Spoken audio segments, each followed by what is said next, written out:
একটি দীর্ঘ এবং কণ্টকাকীর্ণ রাজনৈতিক মহাকাব্যের পরিসমাপ্তি ঘটিয়ে চিরবিদায় নিলেন আপসহীন নেত্রী বেগম খালেদা জিয়া।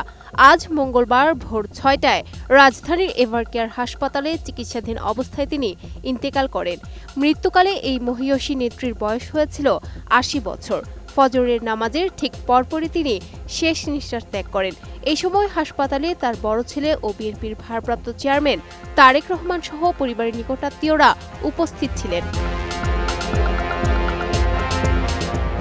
এদিকে বিএনপির স্থায়ী কমিটির সদস্য সালাউদ্দিন আহমেদ জানিয়েছেন, দেশনেত্রীকে রাজধানীর শেরেবাংলা নগরে জিয়া উদ্যানে তার স্বামী সাবেক রাষ্ট্রপতি জিয়াউর রহমানের কবরের পাশে দাফন করার সিদ্ধান্ত নেওয়া হয়েছে।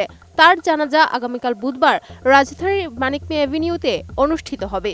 বর্তমানে জানাজা ও দাফন প্রক্রিয়ার সুষ্ঠু ব্যবস্থাপনার লক্ষ্যে বিএনপি নেতারা অন্তর্বর্তী সরকারের সঙ্গে নিবিড় যোগাযোগ রক্ষা করছেন। আমি বুঝি নির্মাণের শিল্প, সালাম স্টিল বোঝে durability. Salam steel, most durable steel. Begum জিয়ার মৃত্যুতে শোকাতুর দলের ভেরিফাইড ফেসবুক পেজে এক আবেগঘন পোস্টে বলা হয়, বিএনপি চেয়ারপারসন ও সাবেক প্রধানমন্ত্রী বেগম খালেদা জিয়া আজ সকাল ৬টায় ইন্তেকাল করেছেন। আমরা তার রুহের মাগফিরাত কামনা করছি এবং সবার কাছে দোয়া চাইছি।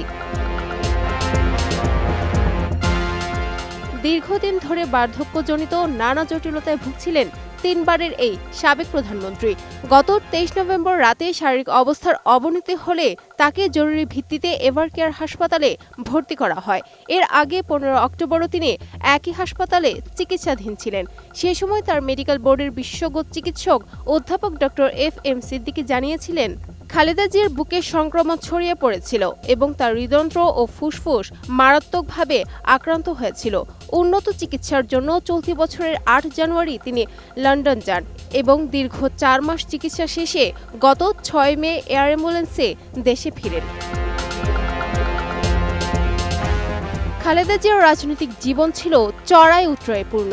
২০২৪ সালের জুলাই আগস্টের ছাত্র জনতার গণ আন্দোলনের মুখে শেখ হাসিনা সরকারের পতনের পর রাষ্ট্রপতি মোহাম্মদ শাহাবুদ্দিন সংবিধানের ৪৯ অনুচ্ছেদের ক্ষমতা বলে তার দণ্ড মওকুফ করেন। এর মাধ্যমে তিনি দীর্ঘদিনের কারান্তরীণ ও গৃহবন্দী দশা থেকে মুক্তি পান।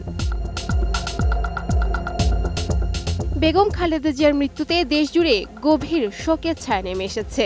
একজন জনপ্রিয় জননেত্রী হিসেবে তার এই প্রস্থান বাংলাদেশের রাজনৈতিক ইতিহাসে এক অপূরণীয় ক্ষতি। আগামীকাল মানিক মিয়া এভিনিউতে প্রিয় নেত্রীকে শেষ বিদায় জানাবেন দেশের আপামর জনতা। সাদিয়া সিদ্দিকা, এটিএন নিউজ।